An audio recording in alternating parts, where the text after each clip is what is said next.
I'm Jim Stevenson. Welcome to The Game Room.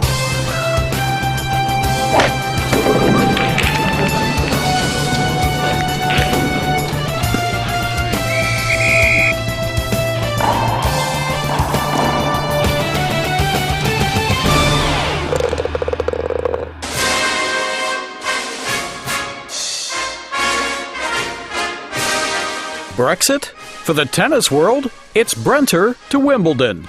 Rotating from clay to grass and the different challenges it presents confronted French Open women's champion Garbine Muguruza of Spain. You really got to concentrate your first shots, which are going to make the difference. It's not like in clay, you got more time, you can survive more. Here, you right away are in danger if you don't go for it. Muguruza advanced with a 6-2, 5-7, 6-4 winner over Italian Camila Giorgi. French Open men's champion Novak Djokovic of Serbia also had a short adjustment to the quick grass surface. Tennis schedule is such that it requires from you the immediate focus on the next tournament. Literally after a week or so, I had to start training and getting myself in shape for grass. Djokovic opened well with a 6-love, 7-6, 6-4 win over crowd favorite British qualifier James Ward. The first part of the match was almost flawless, so I'm very pleased with the way I started Wimbledon. The opening round means half of the field made an early Brexit from Wimbledon.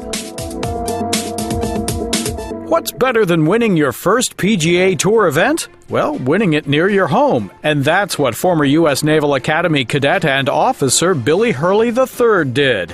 And while every player gets congratulatory phone calls, Hurley's Quicken Loans win at Congressional Country Club caught high-ranking attention. When the chairman of the Joint Chiefs Staff calls, you answer the phone.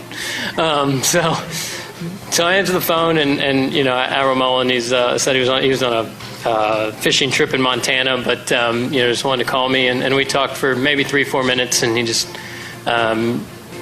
told me what he tells me every time we talk. Is how proud he is, and how proud the military is of me and the Naval Academy of me, and it was really special for him to think of me last night. Hurley's win earns him a British Open slot, but duty calls. He will skip a trip across the pond to attend his sister's wedding. Meanwhile, Swede Heinrich Stenson is on his way after erasing a decade of near misses at the BMW International Open in Germany. It's great to win it again. It was 10 years ago lost, and I've been back-to-back second. I lost out here at this golf course in 2014 in a 4- or 5-man playoff. I was second last year in Munich, so it feels quite sweet to get it now and make it this third year when I was up in contention to manage to win it. Stenson closed with a 71 for 17 under par, having played 36 holes on the final day because of earlier rain.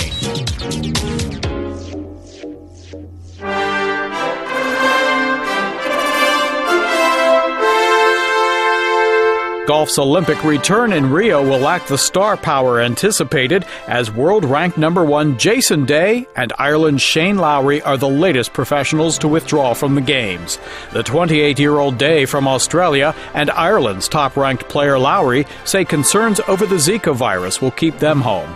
4-time major winner Rory McIlroy, who was to represent Ireland, announced last week his decision to skip the first men's Olympic tournament in 112 years. The list of elite tournament professionals to opt out of the Rio de Janeiro tournament has risen to 11, including 6 major tournament winners. This comes at a time when the U.S. PGA Tour is doing very well, as International Business Times reporter Tim Marson tells us. The PGA Tour especially is doing fine. They're in the middle of a pretty big TV contract. There's the diehard fans who are going to watch, pretty much regardless. Professional golf is doing okay. So what's the allure of the Olympics for the sport? Participation has been dropping in the U.S. For a while. Golf courses are closing, and the U.S. is the biggest market by a long shot for golf. It has about half of the world's courses. The UK is the other big market, and there was a decline, and it's kind of stagnant, or it's stabilized, however you want to put it. So the idea of the Olympics is, if you get more people watching golf, if you get a global audience watching golf, you can get more people who are fans of golf, more people who want to go out and play golf, more people who find out what golf is, and maybe this is a sport for me. The Rio Olympics open August 5th.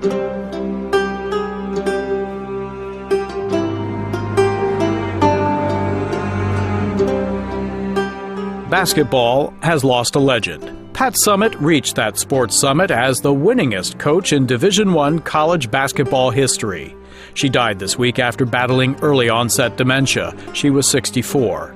Summitt helped lead a revolution in women's sports. Summitt's University of Tennessee teams won 1,098 games over 38 seasons. She won 8 national titles and appeared in 18 Final Fours.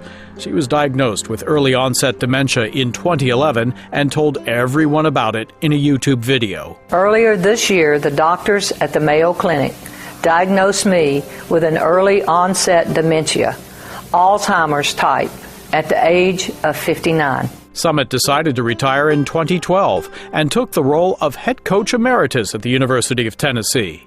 In 2000, Summitt was inducted into basketball's Hall of Fame. Her style of coaching included a self-described intensity and an icy cold stare that could freeze a player in her tracks. But the most important lesson of the game for her was, you know, those national championships and those big wins are great. If you don't have someone to share it with, if you don't have your family and your staff and your administration and your friends, you know, what do you have?